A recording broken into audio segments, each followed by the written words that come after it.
This is Karen with newclevelandradio.net, and it is time for What in the World with Paul Seaburn and his sidekick, John DiNallo. Hey, everybody. Welcome to What in the World. Hi, how are you?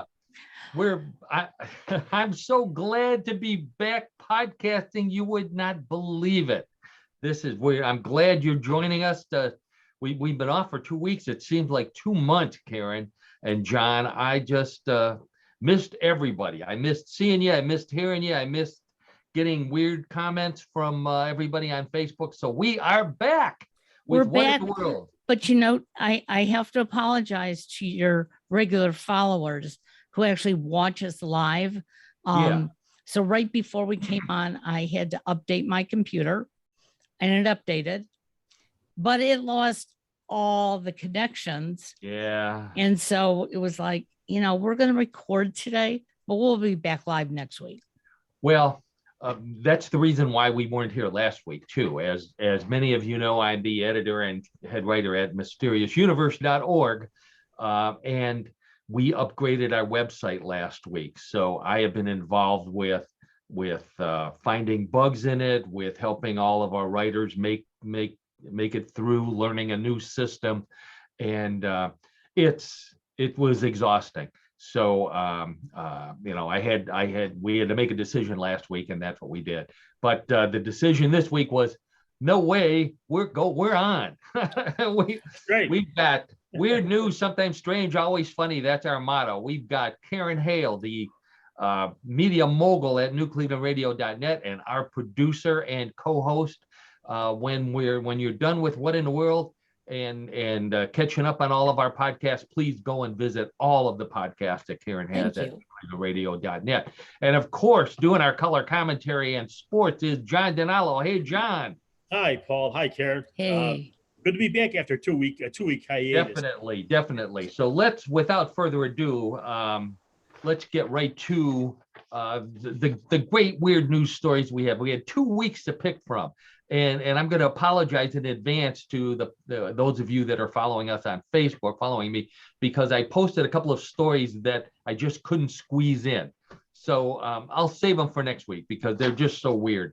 I always say that, and then there's just so many more weird things next week. But what am I talking about today? Let's see. We've got a Pigeon Metaverse. Now I know I'm going to have to explain that to a lot of people, but we're going to talk about a world of pigeons that you can insert yourself into in Japan. We've got a college Bigfoot society in Canada. I know John's wishing he was 18 again so he could join. Yeah, definitely. Tesla owners are seeing ghosts. So we're going to find out a little bit about that. Wow. We'll find out why the Tyrannosaurus Rex had such tiny arms. They finally figured it out. We've got, the first Loch Ness monster sightings of 2022 with photos, John. Okay. Liking photographic evidence? Yes. We've got we've got a robot. I think this one's from Japan too, a robot that explains jokes to humans. Not that any of our audience and listeners need help, but apparently people in Japan do, so they invented this robot that helps explain jokes. And of course, more odd news. We've got some trivia, strange sports. John's got a great sports story for us. Then we play everybody's favorite weird news game, Bluff the co-host, at the end, so stick around for that. We're going to try and blast through the stories today. Nothing long until maybe the end. We might have one or two. Don't let the story hang in there for a minute or so. We got another one for you. So let's get right to it. Yes, this is a story from the United States, from Kentucky. I was just the other thing I was doing last week. I had lunch with my cousin who lives in Kentucky. I forgot to ask him about this story, but this is from a hotel in Kentucky. So we've all stayed in hotels. We've stayed in nice hotels. We've stayed in cheap hotels. This is apparently a nice hotel, the Elwood Hotel and Suites in Lexington, Kentucky. They are offering the world's first plant-friendly hotel experience, where guests who can't bear to leave their plants at home can bring them with them to the hotel at no extra charge, apparently. How about Why that? would you want to do that? Who needs to well, I'll tell you what. I thought about this, and I've stayed in some hotels where lower price hotel, let's put it that way. I won't mention any names. Lower price hotels where I would have appreciated having a Venus flytrap in my room. Yeah. But these are people who bring their house plants with them. Obviously. They can't bear to be without their plants. I'm wondering. They said there's no charge, but what if you want a king size flower bed? Do you have to pay extra for that for your plant? What about room service? Okay, so you got room service for you. You order your bacon and eggs and for breakfast. You have to pay extra for a pitcher of Miracle-Gro for your plant. These are things that you need to be thinking about if you're going to travel with your rhododendron or whatever what your favorite, or cactus. God forbid, what happens to the poor maid? She's dusting and the cactus pinchers her in the butt. You're going to get sued. And if the plants are nice to the maid, if you're nice to the maid, she leaves a little mint on your pillow. What's she going to leave for your plant? A little chocolate worm or what exactly? He's fighting fire with fire, obviously. Yeah. There you go. Lots of questions about this one. No answers. So let's move on. Wow. To Minnesota, another one. This was my favorite story of the week on Facebook. I said, this is perfect for what in the world. Woman in Minnesota she reset a Guinness World Record that she owns for, get ready for this, the largest collection of cow-related items in the world. And I have a picture of this lady because it's just too much to believe. I hope we're set to show pictures there, Karen. Well, we are set. Okay, great. There we go. So here she is. Her name is Ruth. Oh my God. Yes. Yeah. This is the Cow Collectors Museum. Good one, Ruth. In Minnesota, I forget the name of the town. She has, get ready for this, 19,827 cow-related items in her Cow Collectors Museum. Now, wow. I have a picture up here for those of you that can't see it. She's walking up the stairs from the basement of her museum. The basement appears to be filled with ceramic cows and things. As she walks up the stairs, the walls are covered with ceramic cows and mugs and all things cow related. If you take a look at the next picture here she is in her living room, and she's got curio cabinets filled with cows. She's got clocks, she's got photographs, she's got candy dishes. She looks a little bit like a cow, I think. Oh. That's not very flattering, Paul. Well, she may enjoy it, John. I don't know. But Look at the room behind her. Oh, it's in her house, the museum, if you haven't figured it out. It's her house. So she allows people into it. I guess she charges admission and allows people into her house and conducts tours of all of her cow-related items. She wants everybody to know, this happens all the time, that despite what Christopher Walken says, she doesn't need any more cowbells. That's our Saturday Night Live joke for the day. I remember very well. Yes. Yeah. Now, this is 2022. She just got recertified by the Guinness people. In 2015, she captured the record from the previous person who was the cow-related world record holder when she crossed the plateau of 15,144 items. So 2015, she has 15,000. 7 years later, she has added almost 5,000 items more. Wow. Including, but not limited to, toys, cow toys, statues, snow globes, pillows, clothing, a chess set, a wine decanting set, all cow related, shaped like cows. I guess that would be the most pertinent way to relate to relate as a cow. She doesn't own a real cow though. She's got all this cow related stuff. She has no cow related cows. And the scary part, this is what bothered me. So she picked up 15,000 in just 15,000 or 5,000 items in just 7 years. That means there's other cow related item collectors in the world because companies are making this stuff and they're selling it. I don't see this stuff at my friendly neighborhood grocery store when I go. Thank God. Where do you go to buy this stuff? We live near farm country. I go to Amish country. There's plenty of farms in Amish country. Do I see cow cups and wine decanters in Amish country? No. What is? So Well, it's quite an avocation for her. I mean, does she give obviously, a reason why? yeah. Does she give a reason why? I mean, she's been such a fan, or No.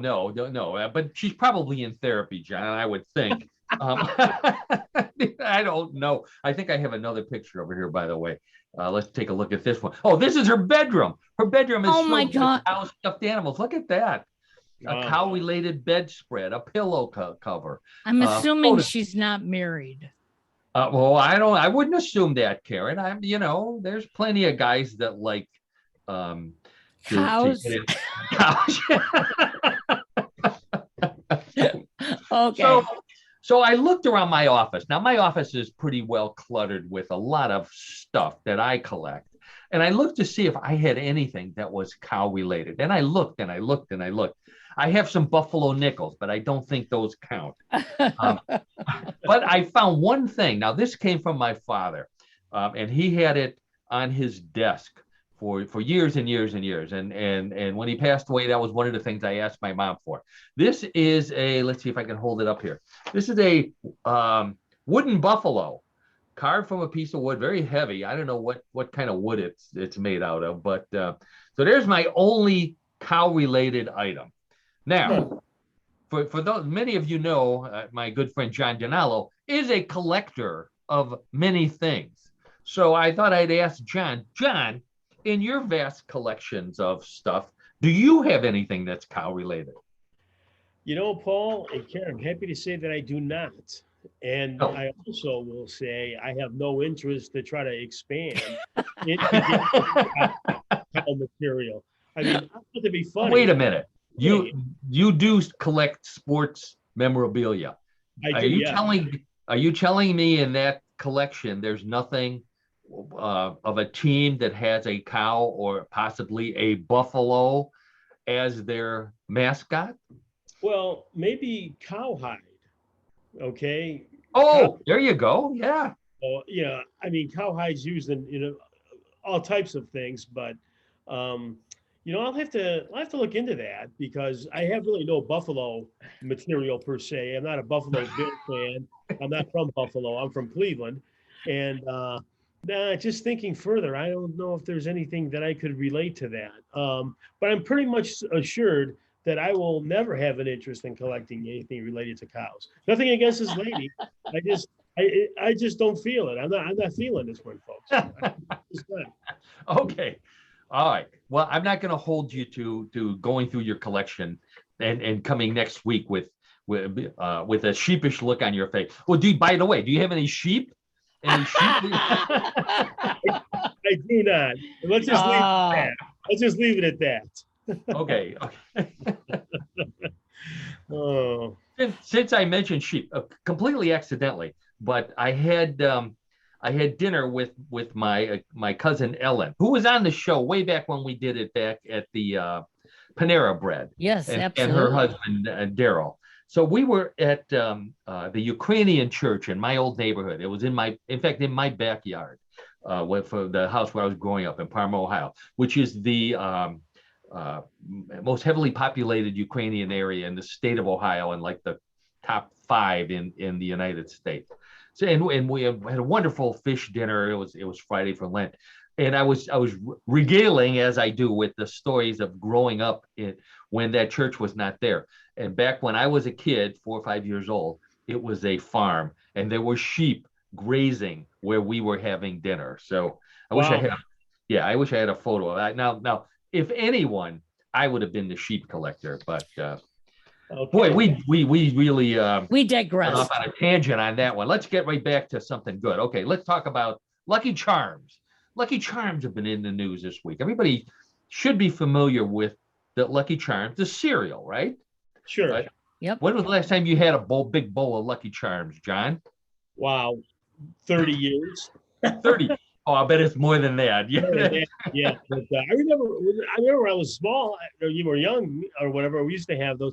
But didn't it have a weird consistency? The charms themselves. Oh, we'll talk about that. Yeah, good segue for us, John. So I'm not sure you'd want to have any today because that's the reason why we're talking about Lucky Charms. The Food and Drug Administration is looking into over 100, I think it's up to 130 complaints that General Mills Lucky Charms gives people who eat it for breakfast gastrointestinal issues ranging from nausea and diarrhea to vomiting. Oh boy. Yeah, I know. The complaints were listed on a website called iwaspoisoned.com. Oh, geez. Believe it or not, completely legitimate website. Not only did they have those symptoms of diarrhea and vomiting, but some of them reported that they had multicolored symptoms. Now, really? Just who looks at those things? I guess. Well, they are multicolored, I believe. So anyways, Kellogg's, so these Lucky Charms is made by General Mills. Kellogg's is jumping on this, so they're coming out with their own knockoff, modernized version of Lucky Charms called Lucky Bitcoin. So watch for that in your grocery store. But what was the motto of Lucky Charms, which I'm sure it's not, we're not going to be able to use it anymore. But the little leprechaun would jump up and he would say, Lucky Charms, it's... Oh, I can't remember. I can't recall. Magically delicious. That's right. Magically delicious. So, John, yes, you're right. Lucky Charms came about when we were kids, 1964. Okay. They were created by when General Mills management challenged their design team, their R&D, to come up with something else to use leftover Cheerios or Wheaties for, because they had so many Cheerios and they needed different cereal. So this guy, I wrote his name down somewhere here. Well, we'll find it. He took some Cheerios and he went to the grocery store and bought a bag of, get ready for this, circus peanuts. Now, those are those big orange. Mm-hmm. Yeah. Right. They taste like packing material. They don't pack a lot of flavor, that's for sure. Don't pack a lot of flavor. You got it, John. So, but he thought, oh, this would be a good idea. Let's mix Cheerios up with these giant peanuts. They taste awful. Well, General Mills management didn't like the giant peanuts, but they liked the idea in general. So they hired these two guys, Olney and Thurman are their names, and they invented what those little things are in Lucky Charms. Now, they're not marshmallows. They are marshmallow bits, or according to the patent that they received on them, Marbits. So they have a patent, 1968, patent number 3,607,309 for Marbits, the little colored bits of marshmallow that are in your Lucky Charms. What was the name of the mascot? Anybody got that one? Oh, I can visualize him. Well, he's a leprechaun. Who can't visualize a leprechaun? What does he have a name? Yes, he did have a name. Yes. Well, what is his name? He was lucky enough to have a name. Wasn't his name Lucky? Oh, we have a winner. Oh, very good, Karen. Very good. Good. Lucky is featuring Lucky Charms. Go figure. Think back to 1964, John, to those jingles. What were the four different charms that they advertised in 1964? Couldn't tell you. Pink heart, yellow moons, orange stars, and green clovers. Those were the big four. Okay, that makes sense. Okay, I haven't seen a Lucky Charms commercial in ages. I don't watch that kind of TV anymore. But the new jingle says they have hearts, stars, horseshoes, clovers, and blue moons, pots of gold and rainbows, and tasty red balloons. So they've expanded their repertoire of Marbits to include those things. Not only that, I didn't realize this, but General Mills really thinks about that. They tell kids, besides the fact that they're magically delicious, they get superpowers from each one of those little Marbits. Really? Yeah. The heart gives life. The star gives you flight, the power of flight. Horseshoe is speed. The clover, obviously lucky. Blue moon gives you invisibility. So if you eat enough blue moon, you don't turn blue, you turn invisible. The rainbow allows you to teleport, and the red balloon gives you the power to float. So now it doesn't say how many you have to eat, or what, maybe if you have to eat them under a full moon or in a circle of salt or one of those other things. But Seems like it's complicated to have them both cereal. It's all these. None of them, I looked it up. None of them give you the power to fight cavities or the power to fight gaining weight. So, wow, be careful. I hate to admit it, but I think my young adult son has a box of Lucky Charms in our cabinet. Oh, put them outside, Karen, or else next thing you know, multicolored. You know what? I know. Bring it up anymore. Oh boy. Okay, so John and Karen, what exactly is the metaverse? Do either one of you know what the metaverse is? You probably heard it bandied about on cable TV or no, I have no idea. No, you haven't. Didn't Zuckerberg come up with this idea that it's everything bigger and better? No. He capitalized on it. Okay. Yeah, the metaverse is a simulated digital environment using augmented reality, virtual reality, and concepts from social media to create spaces where people can interact as memes or as emojis, as if it's a real world. Okay, so this company in Japan has created a metaverse called the Hatoverse, which is the world's first pigeon metaverse. And this is hugely popular in Japan, of course. You sign in and you pick a pigeon that you become, a little cartoon pigeon. And then you move about this metaverse, interacting with other pigeons, doing pigeon things. Like pooping? Their list says walking around, jumping in the air, making pigeon coos, and acting like a pigeon. And their pitch for people to do this is it's therapeutic, which the only way that would be therapeutic for me is to do what Karen said. I could go to become a pigeon and find my boss's car and leave a pile of pigeon poop all over it. That would be therapeutic. But it doesn't seem like they offer anything good like that. And do you really want to be a pigeon? I don't like bread that much. I like bread, but I don't like it as my 100% full-time diet, which is apparently what pigeons eat. And why do they walk around? Pigeons are birds. They have wings. I always see them walking around.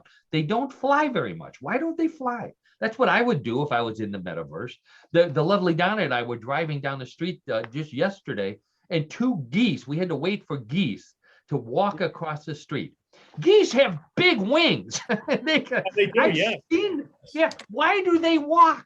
Why are they walking? No one can explain this to me. And then if you're not advanced as we are to understand the metaverse, there's plenty of people who go to big famous areas and immerse themselves in pigeons. Have you seen the St. Mark's Square in Venice? Every picture of St. Mark's Square has people in the square covered with pigeons, with the pigeons flying around, and they're just having a gay old time. Getting covered with pigeon poop, in my opinion, is not a fun thing to do, and that's what they do. Definitely not. And pigeons are not as you can figure out, they're not the cleanest or safest bird. To me, this is like getting a jar of Cheese Whiz, covering yourself with cheese whiz, and then going to the junkyard and laying down and having the rats crawl all Oh over you. no. That's terrible. That is It terrible. is. And that's how I feel, John. I'm sorry. You can't hold back, Paul. You have to let your emotions out. I'm not one of those people who's going to go having pigeons crawl all over me, whether in the Oh. real time or in the metaverse. That's I'm right all with I you. have to say about that. Okay, I'm right Bigfoot, with what do you have to say? No, I'm with you. Oh, Bigfoot like you too. Bigfoot likes pigeons, yes. So for those of you, I hope I didn't offend anyone who is into being in the metaverse. I have another story to win you back, and I need a picture of this. John, you may be interested in this as well. Let's get the cows out of the way here. So this also comes from Japan. This is a furniture company called Baohut, and Baohut makes something called the electric motorized gaming bed. This is a bed for people who spend all of their time, all of their waking time, playing video games and being in the metaverse, so much so that they want to, when they finally collapse at night, to already be in bed, and when they wake up in the morning, to already be in front of their screen. So for those of you who can't see it, this guy is laying on a twin size bed.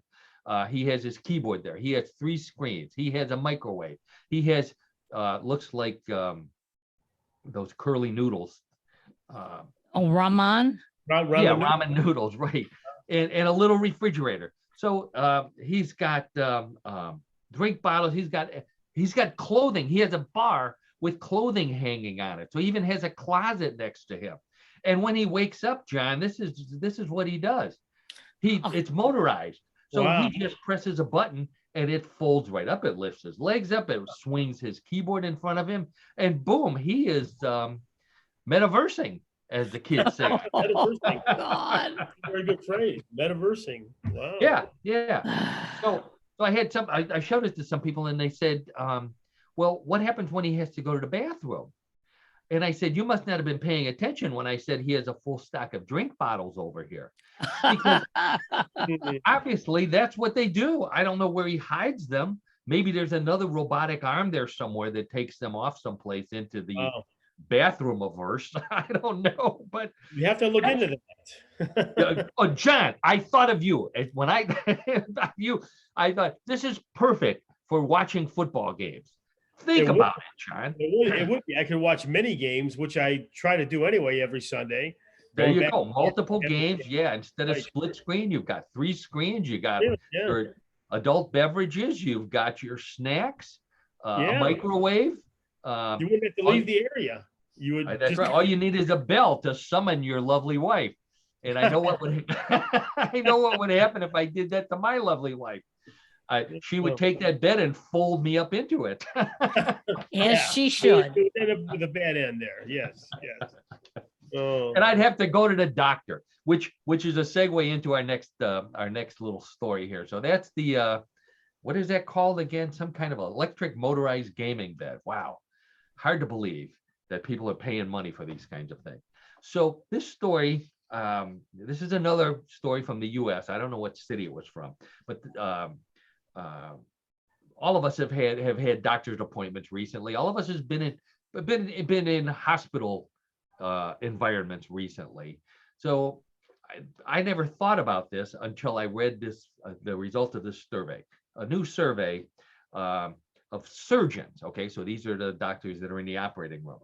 Apparently, surgeons prefer to listen to AC/DC's Highway to Hell and TNT played loudly in the operating room. Why, you may ask? Because it actually, especially Highway to Hell, improves their precision. Their speed in cutting drops from 236 seconds to 139, almost half. So they're faster, they're more precise, their accuracy improved by 5%, their stress levels go down, anxiety goes down, blood pressure goes down in the operating room, listening to Highway to Hell. Now, I had knee surgery 2 years ago. I didn't wake up during knee surgery. Had I woke up and heard Highway to Hell I don't think I would be in a good mood. Think about the lyrics. Season ticket on a one-way ride. I'm on the way to the promised land. I don't want to hear this in the operating room. I'm on the way to the promised land. I'm on the highway to hell, and I'm going down. I don't want to hear that in the operating room. All the way. I'm on the highway to hell. No. We're not, my EKG would be going down. My heart rate would be going up. I don't think that's a good idea. Here's another song I don't want to hear in the operating room. And this is one for Karen and John. I don't want to be getting a colonoscopy and hearing the doctor blasting full blast, working in a coal mine. Oh, I don't want to hear that. I don't want to hear working in a coal mine, going down, working in a coal mine. Oops, about to slip down. I don't want to hear that either. That would be unnerving, to say the least. You better believe it. And they don't even put you under anymore for the colonoscopy. So you have no choice. You got to listen to it. Quick trivia question for you, John. Who recorded that song in 1966, working in a coal mine, going down. Something Jeffers, maybe, or no, you're not even close. Karen, you willing to offer a guess? I don't know. No. Lee Dorsey, 1966. On the Billboard, it was number 4, I believe, on the Billboard Top 100. So it was way up there.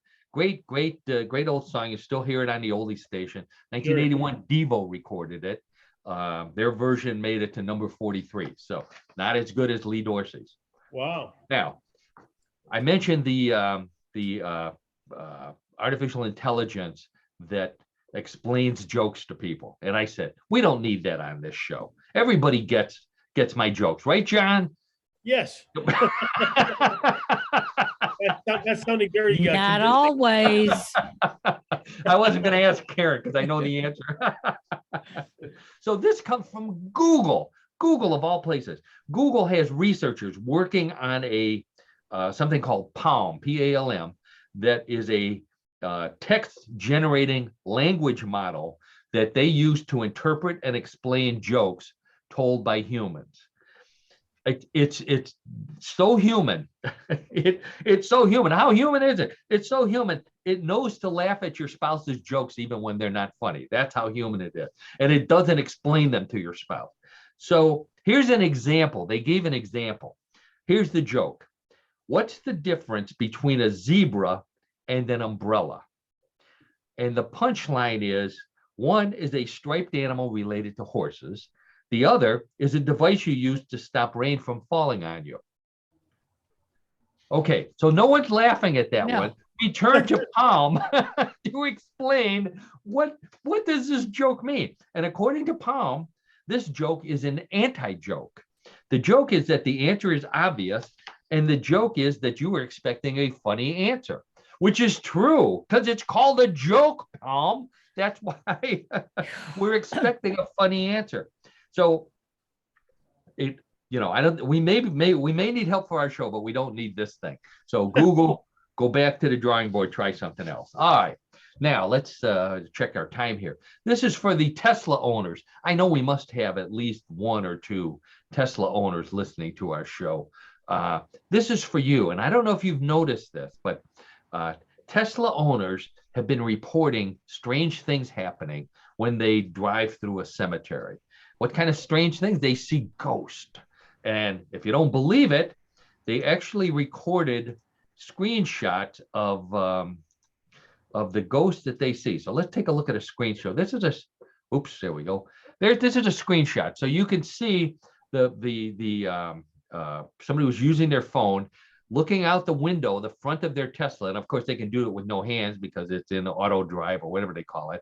There's the cemetery with the flowers all over the place. Then they look down at the display screen that is pointed at the cemetery. And even though there's no people in the background, the display shows that the Tesla car is picking up what looks like human beings walking through the cemetery. How about that? Okay. Well, I don't believe it. Yeah. Wait, I didn't ask if you believed it, but since you brought it up, So they took this to Tesla, and according to Tesla, they ran all their diagnostics on it. And what they said is that the computer, and this is bad news if you're a Tesla owner, the computer's not smart enough to discern between flowers and humans. So it looks at the flowers, and if it can't decide for certain that it's a flower, the next thing closest to it in the database is human beings. So that's what it puts on the display is human beings. Elon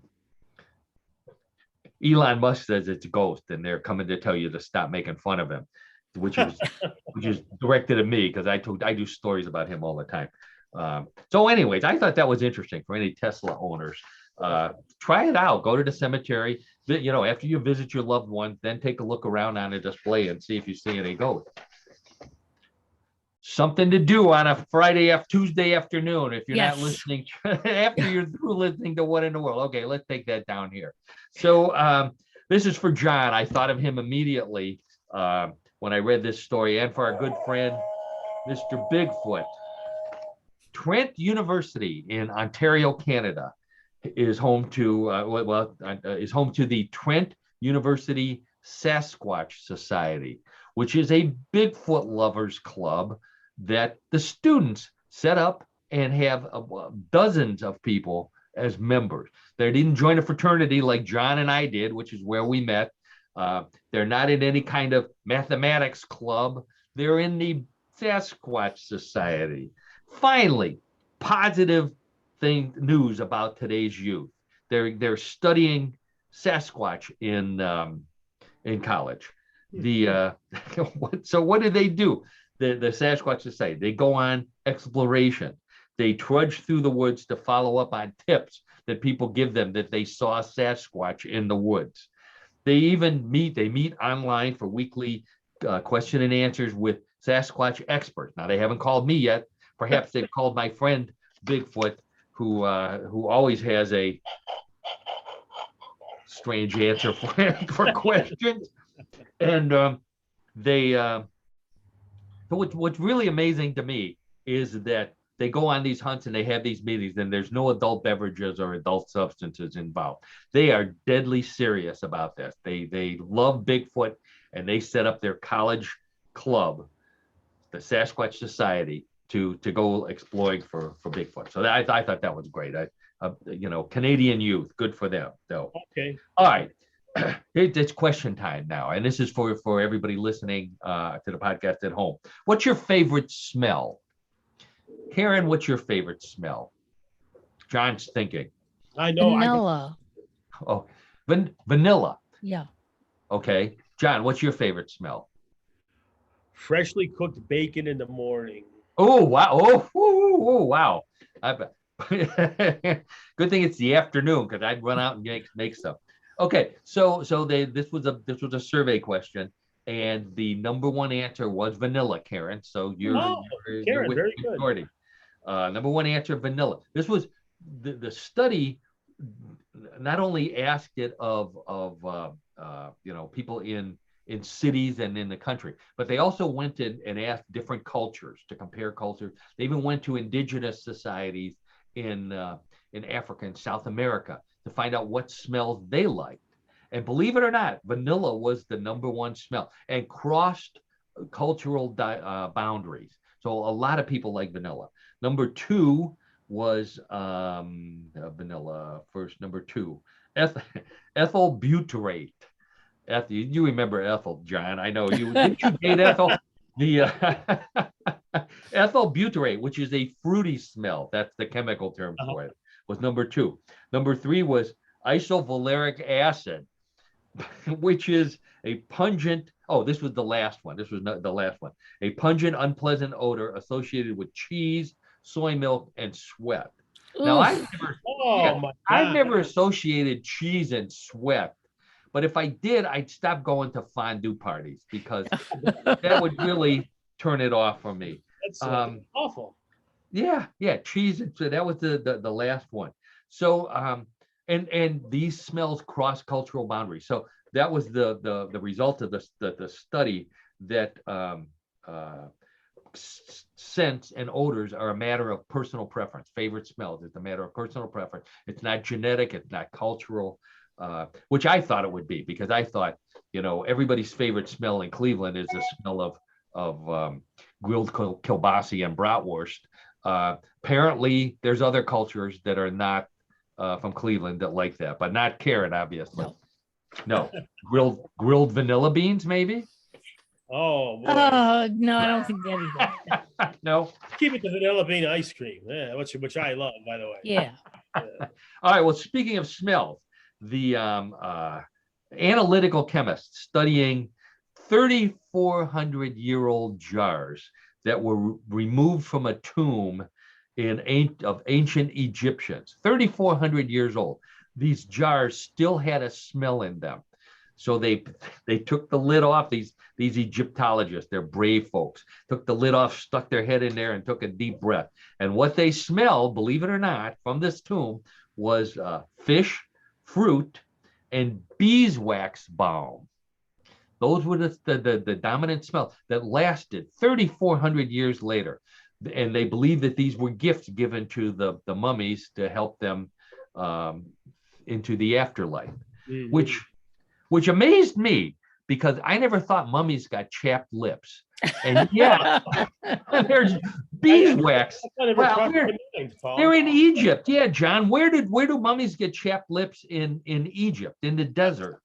Doesn't make sense. I was hoping you could explain that one to me. All right. Well, here's another one that I've asked you before and you've never explained. Why do Tyrannosaurus rexes have such tiny arms? There's another study. Where do they get the money to fund these? I have no idea. Where do they get the funding? I agree with you. Where do they get the funding? So this one, this was another government study.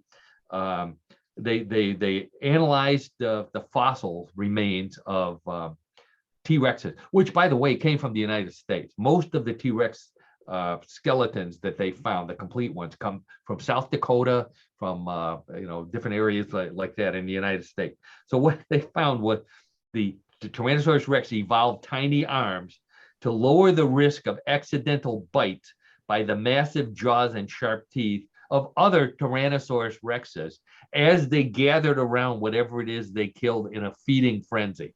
So they were so consumed by the bacon and eggs and whatever else that they were eating that they would bite into their fellow T-Rex's arms, and that resulted in them evolving tiny little arms, which is what's going to happen to us one of these days. Because I've seen people at buffets, and people just fight over bacon, they fight over steaks. One of these days, we're all going to be with those little tiny arms because we're tired of getting bitten at Golden Corral or whatever your favorite buffet might be. Wow. And I mentioned that with love, Golden Corral, by the way. If you're listening, maybe you'll be a sponsor of our show. So hey, yeah, and then you can get free dinner. Free? Oh yeah, there you go. Hey, that'll be good. I think I have one more. I have one more food story for us. This one. So John and I are Catholic. This is Lent for us. This is the last week of Lent. We give up meat on Fridays. That's the traditional thing to do. Frogs. I always ask priests whenever I meet a new priest. I always ask them if frogs are seafood or if they're something that we can eat on Fridays during Lent, and they're always baffled. And I looked it up in a Catholic guide, and sure enough, frogs are definitely considered to be seafood, John. So you can eat frog legs on Friday if you happen to go out this Friday. I've never been motivated to have frog legs. I understand it's a delicacy, though. Oh, guess what? You know who likes frog legs? Other frogs. That's what the story is about. Yeah, these researchers from Finland were I think they were in South America, and they found this group of frogs, this new species of frogs, poisonous frogs that are also cannibalistic. They actually eat other frogs. But the interesting thing to the researchers was that they won't eat members of their own family. So these frogs with their little frog brains are smart enough to recognize their little tadpole buddies all grown up, so they don't eat their siblings. Wow. which is amazing. Now, I'd like to talk to these frogs because I was wondering if they do eat other frogs, where do they start? Do they start with the legs? Because that's where I go. Oh my uh, gosh. you don't hear people eating frog bellies or frog bacon or frog ham. It's always frog legs. I'd like to know. I'm sure you would too, John. Well, No, not really. wait a minute, the frog torso or the frog abdomen? I mean, it doesn't even sound good. The frog bacon. I think any kind of bacon would sound good, wouldn't it? No, the frog abdomen, or the Frog abdomen. Okay. or the frog torso. I mean, I'm not going with that. Okay. All right. We're thinking too hard here. All right. I want to mention. I'm not going to be able to get into the stories because they're pretty long, but I want to mention that my favorite monster is the Loch Ness monster. We were worried a couple of weeks ago. I had a story that the Loch Ness monster had not been seen in 2022. Well, good news. We were off 2 weeks and it's been seen multiple times. The first time with that goofy guy in Ireland who watches the closed circuit camera. He saw it twice. So he gets listed on the listing. Then two guys who are surfers in Loch Ness said, no, he didn't see the monsters. He saw us. And then they posted a video from far away of them surfing. And sure enough, that's what he picked up. Oh, really? So then there was a guy filming a documentary series, and he was over in another part of the loch, and he saw two more. So now we've got two again. We're up to two. And a ship, one of these tour cruises, was using sonar, and they're going over to the same area, and they hit something that was 30 feet long and moving. And they, of course, all the people on the ship, they were telling them, oh yeah, that's the Loch Ness monster, because of course, why else would we be here? The experts weren't sure. They thought it might have been a giant school of fish. But I was going to bring the photo for John, and I looked at the sonar blip, and it's this tiny little, it's almost like a bug crawling across the screen. So how they can translate that into a 30-foot monster underneath the boat, I don't know. So I thought, I don't want John to pick on me again for bad photos. I would just think, Paul, those people have fertile imagination. Just leave it at that. Yeah, we don't. That's right. So I think it's time for What in the World of Sports with John DiNallo, since we're talking to John over here. Every week, I ask my good friend and sports trivia nut to give us some new sport, maybe to learn about, possibly one that we could participate in. And John always manages to find some interesting sports story. Now, recently, we've been talking about what were we talking about 2 weeks ago? The college athletes that became celebrities. College athletes who became famous. That's right. Or famous people who were college athletes, depending on how you look at it, if you're a pessimist or strange. So John's got we're taking a different twist here. John is going to tell us a little bit about the history of a sport that we're all familiar with. So why don't you take it away, John, and I'll get ready to show a couple of photographs for us. That sounds great, Paul and Karen and our audience. Yes, the sport today is archery, but we're going to go to facts related to archery, which a lot of people I don't think are aware of. Archery, bows and arrows. Bows and arrows, right? Okay. Yes, correct. Archery is a sport. It's played by people of all ages and skill levels. I've seen older people play it. I see young people play it. It's also a pastime that's had a major impact on two countries and left its mark on our own American vocabulary. Wow. Is that when you participate in archery, is that what you do? You're playing archery? Is that? Technically, the phrase is you are being an archer. Being an archer. Okay. You're a participant in archery. You're an archer. Okay. Okay. But, okay. And the most famous archer, I've got a picture of the most famous archer here. That was Buddha. He's not a famous archer. There he is, William Tell. Ah. I thought that was a good picture for us for John's talk on archery. So tell us about archery. Sure. So according to the National Safety Council, archery is more than 3 times safer than golf. with just one injury for every 2,000 participants. That is truly hard to believe. Well, Wow. you have to wonder just how safe archery would be if bow hunting was excluded from those figures. Bow hunting is significantly different than archery. Oh, with the the bow and an arrow. the crossbow, you mean? The crossbow, yes. The crossbow, So, like this particular William Tell is William doing Tell, here. yeah. I didn't know William Tell used a crossbow. right. But it is I so wonder safe. if his little kid knew, who's sitting there with an apple on his head. Dad, Dad, where's your bow? But going Anyway, back, John, go ahead. I'm sorry. that's right. Going back to how safe it is so safe as a sport that in the notorious litigious USA, everybody's suing everybody else, Yeah. the insurance premiums for an archery range are roughly equivalent to the sports of badminton, golf, and handball. And So- those are not heavily insured sports, obviously, because they're relatively safe. Well, relatively, well, you can get hit in the eye with a No, badminton anything's birdie. You can get possible. hit in the head with a golf ball. That's true too. And you can handball, get into a fight playing handball. So playing handball, you can smack your hand into the wall and it hurts you your just hand. smack your head into the wall. Yeah. Okay. All right. So I'll go with archery is safe, John. Okay, but believe it or not, we use a lot of archery terms in our everyday conversations. The word Such as, okay. The word archery itself is derived from the word arcus, a Latin term related to anything arched or curved, like a bow, arc, or arch. Okay. Archers are sometimes called toxophilites, which kind of sounds like a dirty word, but the word actually comes from two Greek words that together mean lover of the bow, and what archer doesn't love their bow? All right. So it is dirty, John. Okay, I know, I understand that. But the phrase, a popular phrase that is used every day, being wide of the mark, meaning not to the point, comes from a mark being an archery target.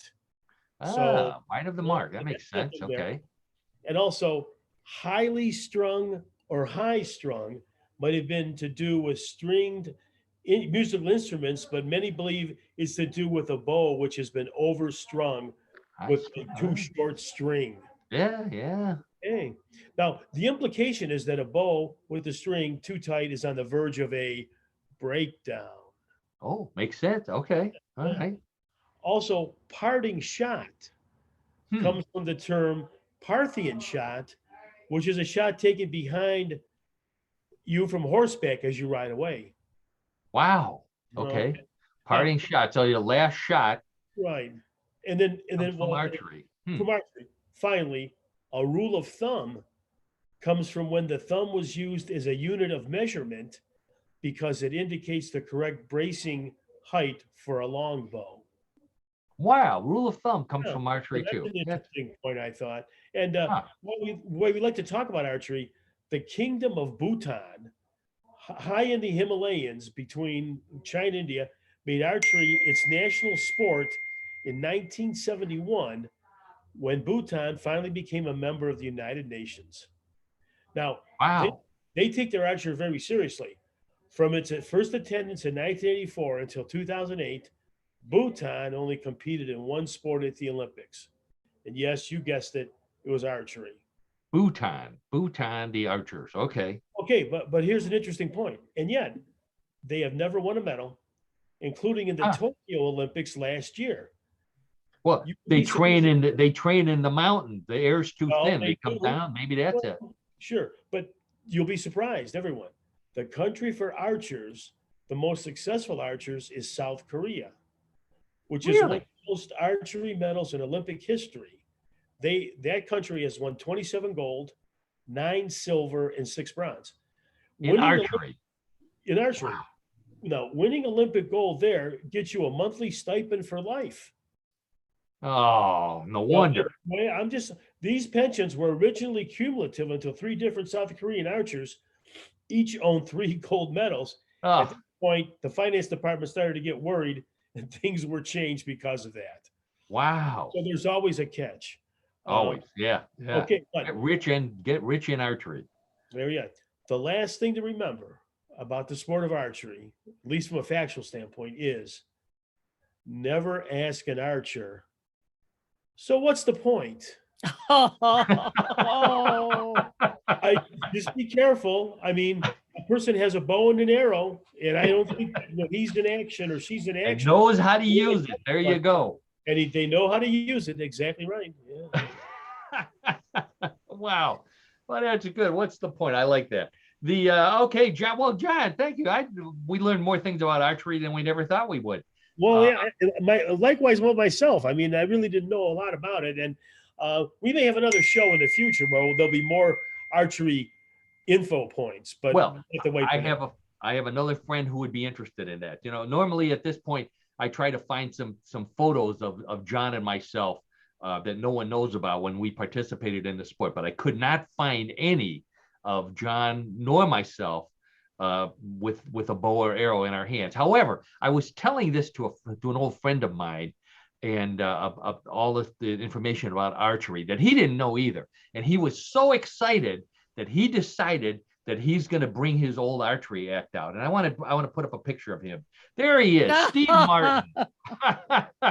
The He's most a famous, wild, crazy guy. yeah. there you go. The most famous bow and arrow picture in the world, I think. It's iconic. Yes. Yep. Yes, it is. Playing the banjo with an arrow in his head because he was a wild and crazy guy, which he was. So anyways, thank you again, John. Also a wild and crazy guy. Very good. Thank you. Sure. Great story on archery. So I think that means that we have reached the point in our show when we like to play everybody's favorite weird news game, Bluff the co-host. We don't have any music. We'll just let Bigfoot bring us in. I think that's great. Okay, so for those of you who haven't been here before, Bluff the co-host is very easy. I have three news stories similar to the ones we've been talking about all afternoon. Big difference. These may not necessarily be true. All of those were. So it's up to Karen and John and you playing at home to decide, is Paul telling a real story or is he trying to bluff us? Wagering is allowed. Place your bet. John and Karen, put your hands on the buzzer. All three of these are animal related. That's all I can tell you. So let's get to story number one. Robot security guard dogs are becoming so much like real dogs that people who are afraid of real dogs find that they're also afraid of robo dogs too. So a technology company in China is helping them get over their fear by converting the Boston Dynamics robotic dog Spot into big cuddly robotic pandas. The robo pandas are covered with a realistic black and white padded suit and topped with a furry head with the iconic black panda eyes. To make them more realistic, the robo pandas move slowly and will stop and make a pleasant sound when their bellies are rubbed. However, the robo pandas still have security cameras and alarms in case they detect shoplifters or any other mall troublemakers. They're selling so well, the company has a contract in Australia for robo koalas. Okay, so people are afraid of robotic dogs, partly because they don't have a head.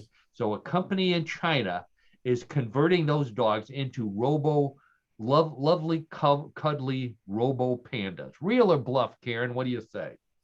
Well, you sort of got me on the thing where Australia wants them to be, roving koalas because koalas are climbers. They're not walkers.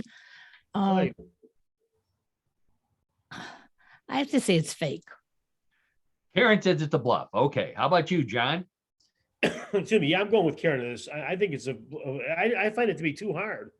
How can you convert a dog to a robot? Well, a dog to a panda. A dog to a panda, I'm saying. I just don't. Oh, okay. All right. I want to make sure I was following your logic. Because, because you always have a very logical reason for my answer. Decision. I do. So your answer is bluff, Karen. Your answer is bluff. Let's check with the judges. And the judges say you're both right. That was a bluff. Woo. Very good. Good start. Okay. Ooh, good start here. Studying paid off for us from before. Yep. So. Okay. All right. Well, I got another animal story here for you. So get your hands on the buzzer and let's get right into story number two. It was a car chase that could only happen in a Western state. Police in Los Angeles were called to a heavily wooded park where witnesses reported a cougar driving a cougar. It's not what you think. They saw one of the area's famous wild cougars that I got ironically trapped in a beautifully restored 1968 Mercury cougar.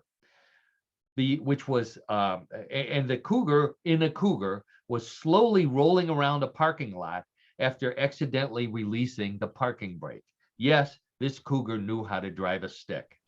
The car's owner explained he left his burger on the seat while he went to use the park bathroom, and the cougar must have seen it and jumped in. No one had another burger to lure it out, but the cops reluctantly gave up one of their donuts, and the cougar saw it, came out, and got out of the cougar before a crowd gathered to take selfies of the cougar in a cougar. What do you say, John? Real or bluff? The cougar in a cougar? You know, I'm going to say it's real, but if it's not real, that's a great story. Really, honestly, I'm captivated by that. A cougar in a cougar. Cougar in a cougar, yeah. So what was your answer? I missed it. True. I would say it's true. So John says it's real. John says it's, and he would probably pay to see it too. Yes, I would. Yes. Okay. So Karen, cougar in a cougar. What do you say? So the guy gets out of the car, leaves his burger on the seat, Yeah. and leaves the door open. Yeah. He was in a hurry. He had to go to the bathroom really bad. Nah.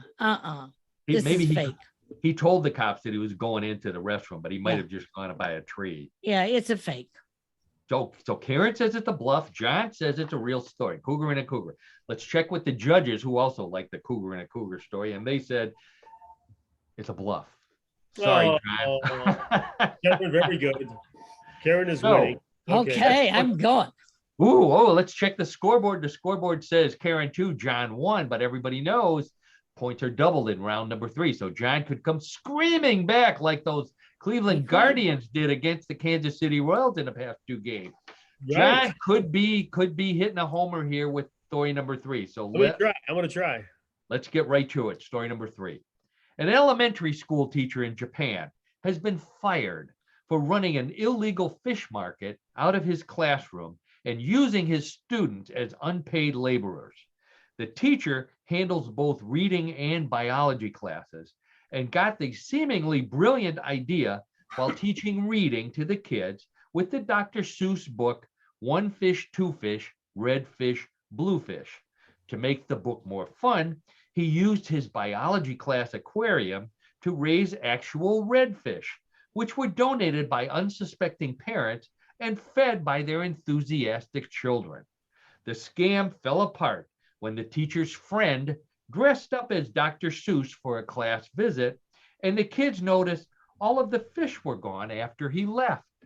The teacher apologized and is hoping to get a job at either a pet store or a fish market. So, the elementary school teacher in Japan selling fish that he had the kids raise in order to help teach reading with one fish, two fish, red fish, blue fish. Karen, what do you say? Real or bluff? In Japanese, of course. In Japanese, I say true. True. That is in Japanese. That means true in Japanese as well. Yeah. Okay. Sure. All right. Woo. John, what do you say? Karen was very definitive there. Well, I think it makes sense to me too. I mean, it sounds plausible. I'm going to say it's a true story. Oh, so we have 2 trues, two people who believe that a teacher in where did I say he was? Japan. Running a fish market out of his classroom. Let's check with the judges, our international team of judges who know all these stories, and they say, sorry to both of you, that's a bluff. But congratulations to Karen. Karen, very good. Congrats. You're still ahead 2-1. I won. So, Karen wins Bluff the co-host for this week. How about that? About 3 time. bluffs. Woo! We haven't had one of those in a while. 3 No, we bluffs. haven't. Very Boy, good. that crafty story writer that we hire is he must be gloating right now. There we go. Well, that brings us to the end of another edition of What in the World, everybody's favorite weird news show. I want to thank our host, co-host, and executive producer and media mogul, Karen Hale. Thank you again for everything that you do at newclevelandradio.net and for What in the World. Everybody out there listening and watching, please go to newclevelandradio.net. Click on my name. That gets you to all of our podcasts, which are free, by the way. And when you're done there, take a listen to some of the many other great podcasts that Karen has. And as always, I want to thank my old friend, John DiNallo. Thanks again, John, for a great story, for all your color commentary, for putting up with my nonsense. And we'll definitely be again. I don't want anything to get in the way of us doing a show next week. And I want to especially thank all of our listeners, all of our podcast listeners, and those of you who are watching us on YouTube in the future. I want to mention that one more time. We do show some pictures on the podcast, so it's always worthwhile to go see what we're showing on YouTube. But thanks to everyone. Thanks for the comments on Facebook. Thanks for the comments you send to Karen and the emails. We love you. We're so thrilled that we have as many listeners as we do to the podcast. It's just great. But before we end, something popped up on my social media, and it's sad, but his family wants us to laugh and be happy that Gilbert Gottfried passed away this afternoon. Yeah. Oh my goodness. And since this is a comedy show, I think most of our listeners probably know who Gilbert was, and very distinctive. And they made a big comment that they don't want people to be sad. They want people to laugh in the Gilbert Gottfried way. So, when this has happened before, we've lost a number of funny people recently. And I have said that the absolute best way to honor their memory is to go on YouTube and watch and listen to some of their routines, especially if you haven't heard, even if you haven't heard them before, because Gilbert Gottfried was just such a funny comedian. Not someone that I've had the honor of meeting in my time working with comedians, but I know plenty of people that have worked with him, and no one has an unkind word to say about Gilbert. Absolutely. So definitely dig up some clips of Gilbert and take a listen. Watch him. He's even funnier on talk shows. Watch him on talk shows, on Letterman or on Leno on The Tonight Show. Very funny guy. So thank you for sharing that with us, Karen. Absolutely. And so we'll be back next week with more weird and funny stuff. And rule of thumb. There we go. I think we're going to have a laugh meter next week, to make sure that we're all laughing. Okay. Sounds good. Sounds good. Gauge how we're doing. Good. Okay. Good. Absolutely. Bye, everybody. Bye, everybody. Have a great week. Bye-bye.